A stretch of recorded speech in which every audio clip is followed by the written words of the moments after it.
In the early 2000s, there was a name that could make an entire neighborhood in Ghana go silent.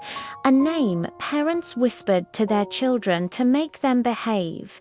A name shop owners feared when locking up at night.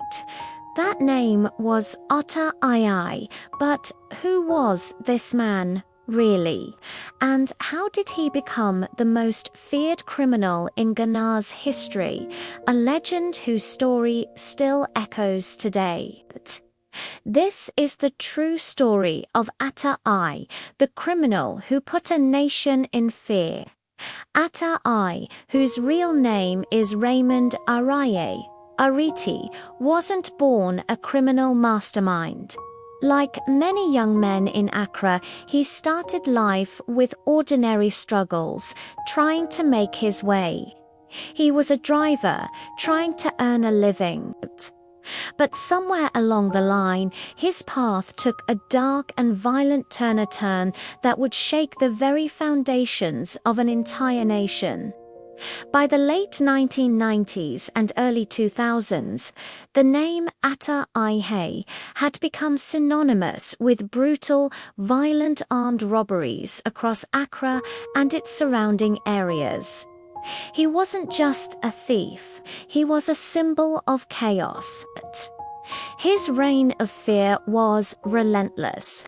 Ataa Ayi and his gang were accused of carrying out some of the most brazen daylight robberies the country had ever seen.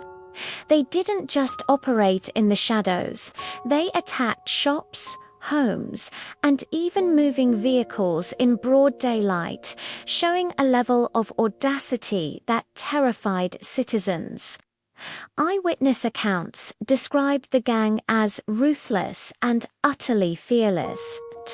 The legend grew, and with it, the myths. Some Ghanaians whispered that Ataa Ayi possessed supernatural protection, that he could disappear into thin air. Others swore that bullets couldn't harm him, that he was invincible.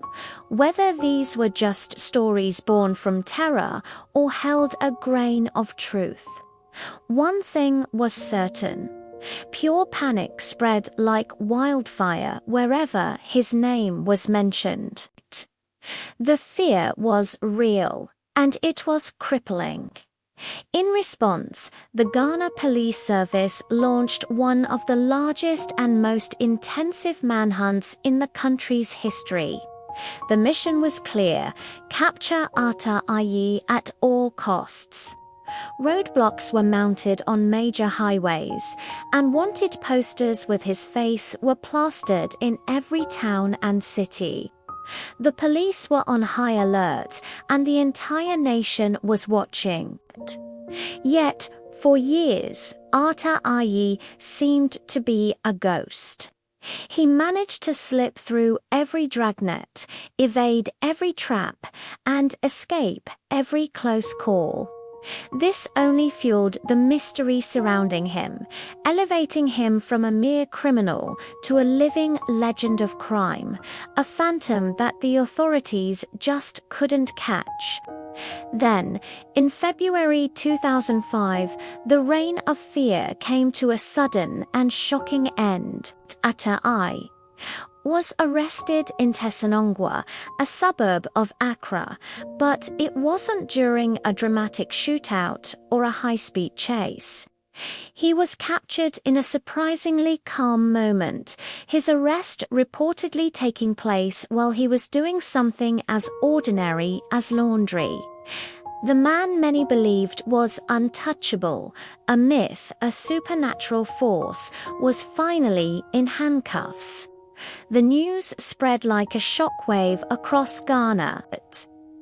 People gathered around their radios and televisions, watching in disbelief as the infamous Ataa Ayi was paraded before the cameras and taken to court. For the first time in years, the nation could breathe a collective sigh of relief.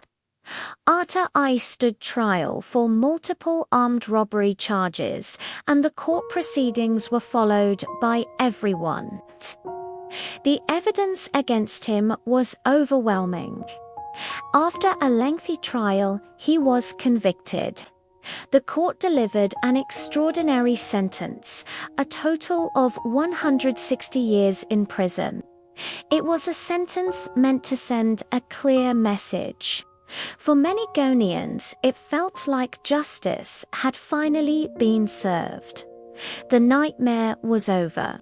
The man who had held the country hostage with fear was now behind bars for good, or so it seemed. Years after his conviction, the case was far from closed. Controversy began to swirl around the investigation and the trial. Some of the men arrested and convicted as his accomplices started speaking out, claiming they were innocent, victims of a justice system desperate to close the case.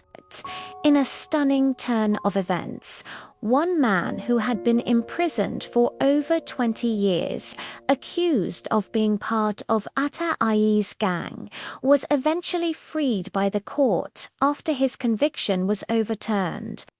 This raised serious and uncomfortable questions. Was justice truly served for everyone involved?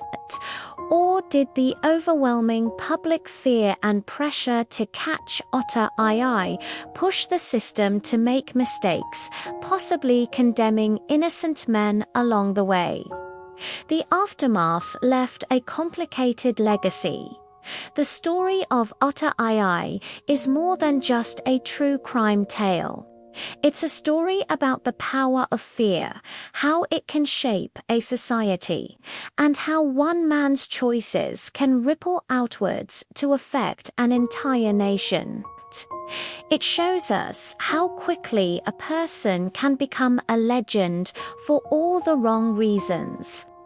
His story is a stark reminder that while crime may create infamous legends and terrifying myths, it always, without fail, ends in consequences.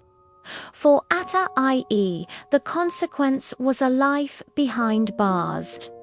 For the nation, it was a scar that took years to heal and a lesson in justice that is still being debated today. What do you think about the story of Ataa Ayi? Was the 160-year sentence justified, a necessary measure to restore peace? Or do you think the immense fear and pressure at the time led to a flawed justice process? Let me know your thoughts down in the comments. If you found this story interesting, please like the video and subscribe for more true crime stories from Africa and around the world. Thanks for watching, and I'll see you in the next one.